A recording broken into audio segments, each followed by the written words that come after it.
Assalamualaikum warahmatullahi wabarakatuh. Hari ini saya nak buat ulasan perlawanan di antara Kedah menentang KAYA FC Iloilo, yang mana Kedah menang 4-1 pada perlawanan ini hasil jaringan dari Fayad Zulkifli 2, 1 dari Mardi dan 1 daripada Ronak Ngah. Pada perlawanan ini boleh saya katakan di second half Kedah mula menunjukkan corak permainan yang lebih meyakinkan apabila di first half nampak yang mereka sedikit struggle dan mereka agak susah untuk penetrate ataupun melakukan serangan ke arah pasukan KAYA FC. Dan di second half mereka berjaya untuk menggunakan kelebihan daripada segi kecergasan, sizing dan juga fizikal yang ada pada Ronak Ngah, dan juga kelebihan individu ataupun individu kualiti yang terletak pada pemain-pemain Kedah yang mempunyai larian-larian yang laju, di yang mana Fayad dan juga Mardi menunjukkan yang mereka sangat efisien. Dan boleh dikatakan di second half KAYA FC dah mula menunjukkan kepenatan terutamanya dalam 20 minit yang terakhir, dan kesempatan tersebut berjaya diguna oleh pasukan Kedah. Manakala untuk pasukan KAYA FC pula, pada perlawanan ini sebenarnya dalam 45 minit yang pertama dan 15 minit yang pertama di second half, mereka bermain dengan agak baik. Mereka berjaya untuk menyerang pasukan Kedah, tetapi sayang daripada segi execution, mereka gagal untuk execute segala peluang-peluang yang ada. Mereka gagal sudahkan peluang yang boleh dikatakan terhidang di hadapan gawang untuk menjaringkan gol, tetapi mereka sia-siakan. Bahkan di dalam perlawanan ini 20 minit yang terakhir, kita boleh nampak yang pemain KAYA FC apabila mereka naik untuk membantu bahagian serangan, mereka dah lupa untuk turun balik disebabkan mungkin faktor kepenatan, dan benda itu berjaya diguna pakai ataupun dimanfaatkan oleh pasukan Kedah untuk menambah jaringan sehinggalah pada masa tambahan. Baiklah, tanpa membuang masa, mari kita masuk ke dalam ulasan perlawanan. Untuk ulasan perlawanan kali ini, saya akan mulakan dengan pasukan Kedah. Apakah perkara yang Kedah improve ataupun Kedah lakukan yang boleh kita puji pada perlawanan ini? Yang pertama yang boleh kita puji adalah tentang formation yang diguna pakai, iaitu 4-2-1-3, yang mana Kedah pada perlawanan ini mereka meletakkan dua ataupun double pivot di bahagian tengah, iaitu gandingan Delci Masa dan juga Sarawak, untuk memastikan yang mereka berdua ni membantu bahagian pertahanan. Dan boleh saya katakan Delci bermain dengan agak baik untuk mengganggu bahagian tengah pasukan KAYA, dan Sarawak lebih bertindak kepada deep line playmaker, yang mana kita boleh tengok pada perlawanan ni Kedah kebanyakannya menggunakan hantaran-hantaran jauh ataupun long ball untuk mencari pemain-pemain serangan Kedah di atas seperti Mardi, Fayad Zulkifli, Azamuddin, Syazwan Zainon dan juga Ronak Ngah ketika menyerang pasukan KAYA FC. Dengan kelebihan yang ada pada Sarawak yang boleh buat hantaran-hantaran jauh, maka kita boleh tengok beliau berjaya untuk memainkan peranan yang penting di bahagian tengah sebagai deep line playmaker. Itu yang boleh kita pujilah apabila double pivot pasukan Kedah pada perlawanan ni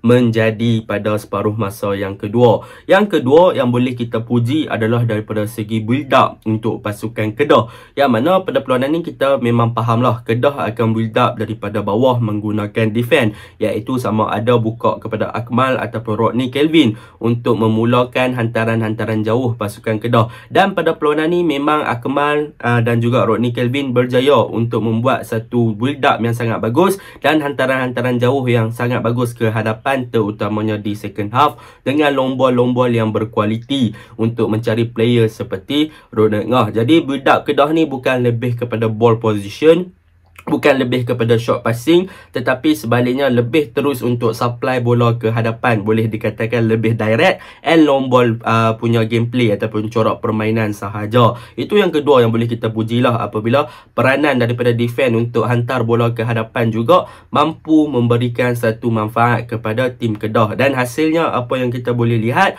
apabila gol ketiga yang dijaringkan oleh Ronak Ngah, hasil hantaran daripada Azmi Aris yang bermain di left back berjaya untuk mencari Ronak Ngah di hadapan, dan gol yang keempat dijaringkan oleh Fayad adalah hasil hantaran daripada Amirul Hisham atau Akmal Zahir, tak silap saya, berjaya untuk menjumpai Fayad Zulkifli untuk menjaringkan gol yang keempat. Itu adalah taktik ataupun corak permainan Kedah pada perlawanan ini, yang mana mereka lebih kepada direct football dan juga hanya supply bola ke hadapan untuk mencari pemain-pemain di hadapan bagi menjaringkan gol. Itu yang kedua yang boleh saya puji. Yang ketiga, pada perlawanan ni sebenarnya Kedah boleh dikatakan bermain dengan baik, tidaklah terlalu baik, tetapi harus dipuji apabila Kedah sebenarnya berjaya untuk menjumpai kelemahan Kaya FC, yang mana pada perlawanan ni boleh saya katakan barisan hadapan Kedah sebenarnya mempunyai kelebihan daripada segi sizing dan juga fizikal.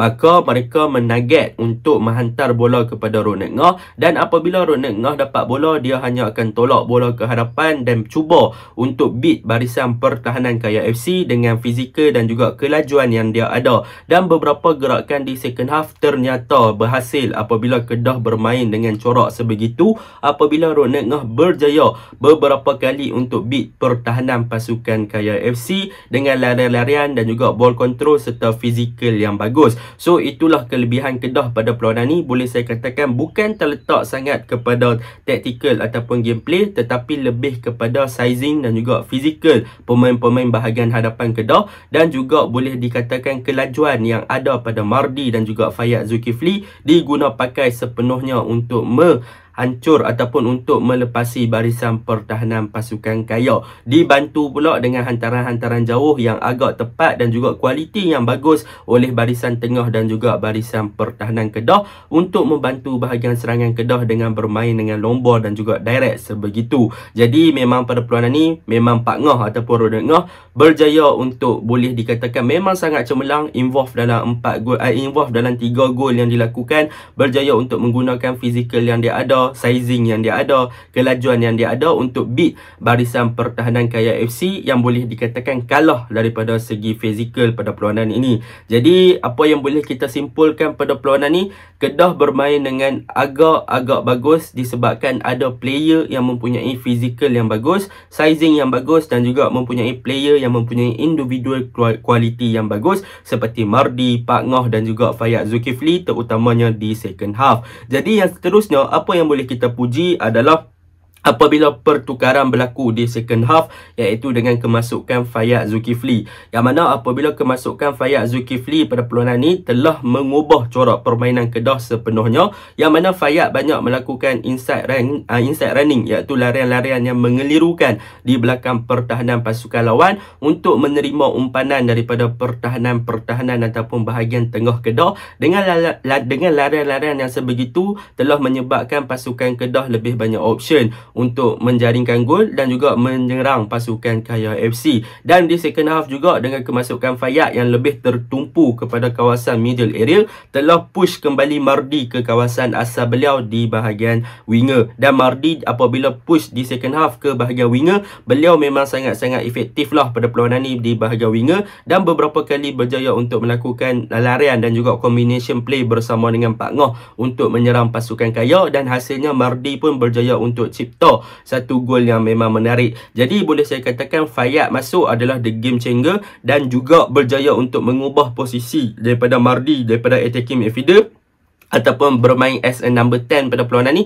kepada posisi asal beliau sebagai seorang winger kiri. Jadi benda itulah yang mengubah corak permainan Kedah di second half. Itu yang boleh kita pujilah untuk pasukan Kedah. Jadi macam kesimpulan saya cakap tadi, Kedah ada barisan striker yang ada kelebihan daripada segi sizing, fizikal dan juga kelajuan, dan berjaya untuk melakukan serangan-serangan counter dan juga long ball ke arah pasukan Kaya, yang mana boleh dikatakan mereka punya fitness dah hilang dalam 20 minit yang terakhir, dan Kedah berjaya memanfaatkan daripada kelemahan pasukan Kaya tersebut untuk menjaring dan juga berpesta gol dengan 4 gol pada perlawanan ni. Namun begitu, ada beberapa perkara yang perlu Kedah perbaiki pada perlawanan ini, terutamanya di bahagian boleh dikatakan di bahagian pertahanan. Untuk perlawanan ini boleh dikatakan pertahanan sebenarnya agak loose marking, yang mana kita boleh tengok beberapa gerakan yang dilakukan oleh Kaya FC berjaya untuk menembusi bahagian bahagian pertahanan Kedah, dan kita boleh tengok beberapa kali offside trap yang cuba dilakukan oleh pemain pertahanan Kedah gagal, dan hasilnya ada satu